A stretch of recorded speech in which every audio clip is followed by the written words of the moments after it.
पत्र दो तरह के होते हैं, औपचारिक और अनौपचारिक। नमस्कार, मैं मिस कनकलता झा आज आप लोगों को अनौपचारिक पत्र का एक उदाहरण सिखाने वाली हूँ, दिखाने वाली हूँ। पत्र है, अपने मित्र को पत्र लिखकर इंटरनेट के प्रयोग से होने वाले लाभों और हानियों पर प्रकाश डालिए। साथ में उसे यह बताइए कि इसका सदुपयोग किस प्रकार किया जा सकता है। हम सबसे पहले जो लिखेंगे वो हमारा होगा पता।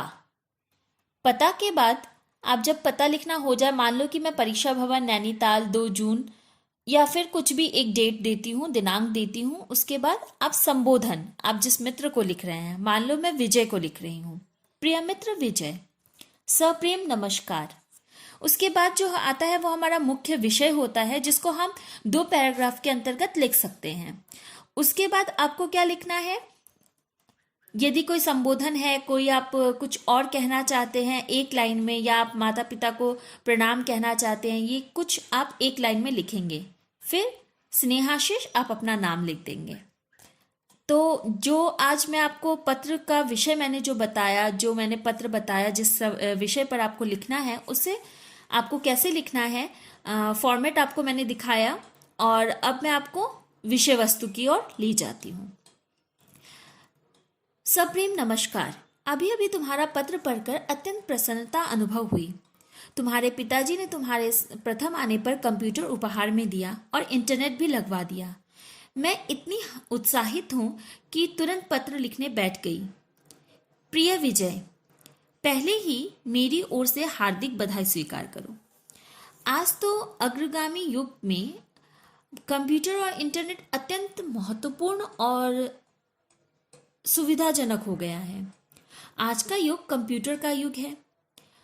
उस पर इंटरनेट की सुविधा ने तो ज्ञान, विज्ञान और संचार को और भी सुगम बना दिया है। तुम्हें संभवतः इसके लाभों का पता ही होगा। इंटरनेट ने विश्व को तुम्हारी मुट्ठी में कर दिया है। इससे तुम अपनी पढ़ाई से जुड़े किसी भी विषय से संबंधित साइट खोलकर लाभ प्राप्त कर सकते हो। विश्व में किसी भी कोने में विवरण, वर्णन, सूचनाएं, आंकड़े, प्रामाणिक तथ्य और उनसे जुड़े विश्लेषण प्राप्त कर सकते हो।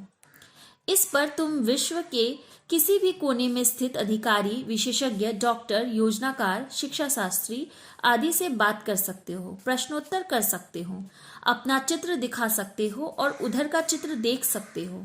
इससे पता चलता है कि तुम किससे बातचीत, चैटिंग कर रहे हो। इस पर देश विदेश की नौकरियां खोजी व पाई जा सकती। मेरे मित्र, विज्ञान की प्रत्येक सुविधा की कुछ न कुछ हानियां भी अवश्य होती हैं। इंटरनेट पर कोई भी ऐसी वेबसाइट देखने की आदत विकसित ना करना जिससे तुम्हारे चरित्र पर बुरा प्रभाव पड़े। हमें व्यर्थ की चैटिंग्स करना चाहिए। कई बार कच्ची आयु के छात्र इंटरनेट के सहारे अश्लील सामग्री देखने की आदत डाल लेते हैं। आशा है तुम मेरा संकेत समझकर गंदी आदतों से बचोगे और नई सुविधाजनक उपकरण का सदुपयोग ही करोगे। तभी तुम्हारा भविष्य स्वर्णिम बनेगा। शेष कुशल है। पूज्य चाचा जी और चाची जी को मेरा प्रणाम। शुभ्रा को स्नेहाशीष। तुम्हारी शुभकांक्षी कनक।